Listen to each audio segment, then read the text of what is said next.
നമസ്തേ.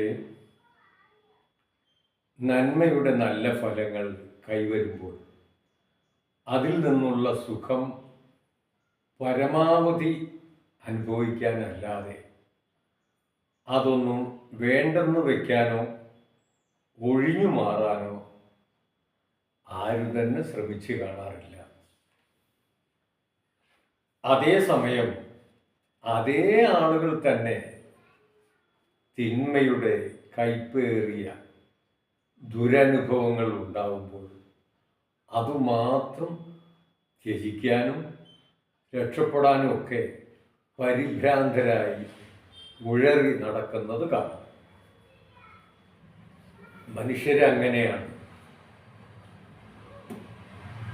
അവർക്ക് സുഖാനുഭവങ്ങൾ മാത്രം മതി. ഈശ്വരൻ ഒരാൾക്കും സുഖം മാത്രമായി നൽകുമോ? എന്തേ അത് ചിന്തിക്കാത്തത്? സുഖദുഃഖങ്ങളെ സമ്മിശ്രമായി കാണണം.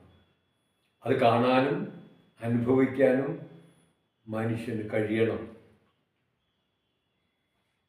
സുഖങ്ങളെ പോലെ ദുഃഖങ്ങളെയും സ്വീകരിച്ച് അനുഭവിക്കേണ്ടതാണ്. അതാണ് ജീവിതം.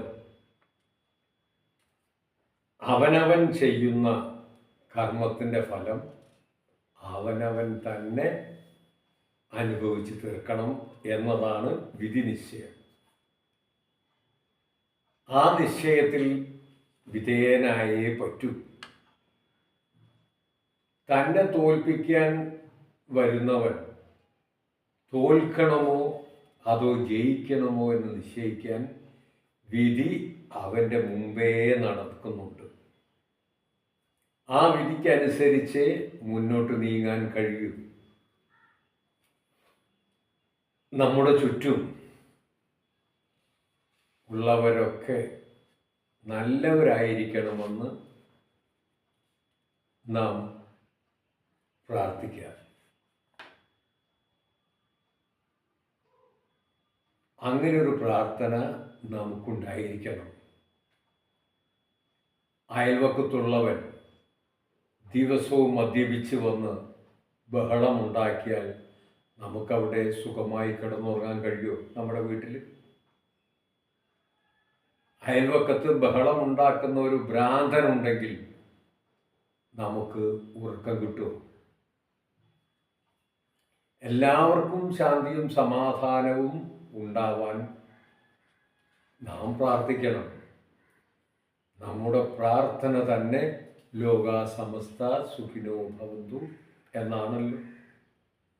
നാം ഒരിക്കലും സ്വാർത്ഥനായി പോകരുത്. നല്ല മനസ്സുണ്ടായാൽ ആ മനസ്സിലേക്ക് നല്ല ചിന്തകൾ വരും.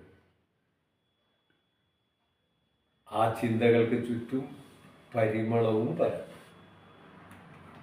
ഒരു കാരണവുമില്ലാതെ അകാരണമായും നിരന്തരമായും നമ്മളോട് ദ്രോഹം ചെയ്തുകൊണ്ടിരിക്കുന്നവർ തീർച്ചയായും ശിക്ഷ അറിയിക്കുന്നുണ്ട്. നമ്മൾ രാവിലെ നടന്നു പോകുന്ന വഴിയിലേക്ക് മത്സ്യം കഴുകിയ വെള്ളം ഒഴിക്കുക, നമ്മുടെ വീടിൻ്റെ ജനലയുടെ ഭാഗത്ത് ചപ്പുചവറുകൾ കൂട്ടിയിട്ട് കത്തിക്കുക, ഉറക്കെ ടി വി തുറന്ന് വെച്ച് ശബ്ദമുണ്ടാക്കുക, ഇങ്ങനെയൊക്കെ വല്ലാതെ ദ്രോഹിക്കുന്നവർ തീർച്ചയായും ശിക്ഷ അർഹിക്കുന്നവരല്ലേ എന്നൊന്ന് ചിന്തിച്ചു നോക്കൂ. പക്ഷേ എന്തായിരിക്കണം ആ ശിക്ഷ?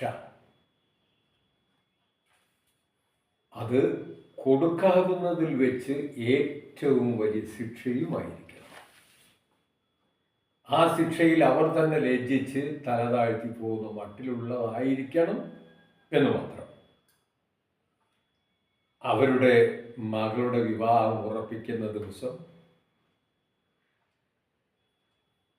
ഈ അയൽവാസിയെ ഇവരെ മാത്രം അവർ വിളിച്ചില്ല. പറയുമ്പോൾ തൊട്ടടുത്ത വീട്. ചിലരങ്ങനെയാണ്. ദ്രോഹിക്കാൻ തുനിഞ്ഞിറങ്ങിയാൽ പിന്നെ കണ്ണും മൂക്കും ഒന്നും ഉണ്ടാവില്ല. അന്ന് രാത്രി ആ വീട്ടുകാരൻ കിണറ്റിൽ വീണു. ഉറക്കക്ഷീണമായിരുന്നു. മകളുടെ എൻഗേജ്മെന്റ് നടക്കുന്നതിൻ്റെ കുറച്ച് ബഹളത്തിലുള്ള ഉറക്കക്ഷീണമായിട്ട് കിണറിലേക്ക് മറിഞ്ഞു വീണു. ഭയങ്കര കരച്ചിലും ബഹളവും ആയി. ഒച്ച കേട്ട് ഇദ്ദേഹം ഓടിച്ചെന്ന് കിണറ്റിലിറങ്ങി വളരെ പ്രയാസപ്പെട്ട് എല്ലാവരും കൂടി കരയ്ക്ക് കയറ്റി. പറയുമ്പോൾ എന്നും ശത്രുത കാണിച്ച ആളാ ഓടിച്ചാടി ആളെ രക്ഷപ്പെടുത്താനുണ്ടായത്. അദ്ദേഹത്തിന് ഇപ്പം ബോധമില്ല. ഇയാൾ ഉടനെ തന്നെ വീട്ടിലേക്ക് ഓടി കാറെടുത്ത് കൊണ്ടുവന്ന് അതിൽ കയറ്റി ആശുപത്രിയിലേക്ക് കൊണ്ടുപോയി. ഭാര്യയും മകളും ഇയാളുടെ കൂടെ പോയി. എല്ലാവരും ഉണ്ട് ആശുപത്രിയിൽ. ആശുപത്രിയിലെത്തി പണം അടയ്ക്കാൻ പറഞ്ഞു. ഈ ശത്രുവായി കണ്ട ഇയാൾ ഉടനെ കൗണ്ടറിൽ പോയി പണം അടച്ചു. എല്ലാ സൗകര്യങ്ങളും ചെയ്തു കൊടുത്തു. 2 മണിയായപ്പോൾ ബോധം വന്നു. അതിനുശേഷമാണ് ഈ ശത്രു എന്ന് പറയുന്ന ഇയാളും ഭാര്യയും മടങ്ങിപ്പോകുന്നത്.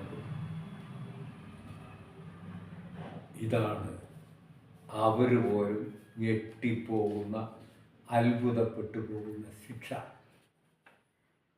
നമ്മളെ ശത്രുവായി കരുതിയവനാണ്, എല്ലാ ദ്രോഹങ്ങളും ചെയ്തവനാണ്. പക്ഷെ അയൽവാസിയാണെന്നുള്ള ബോധം അദ്ദേഹത്തിന് ഉണ്ടായില്ല.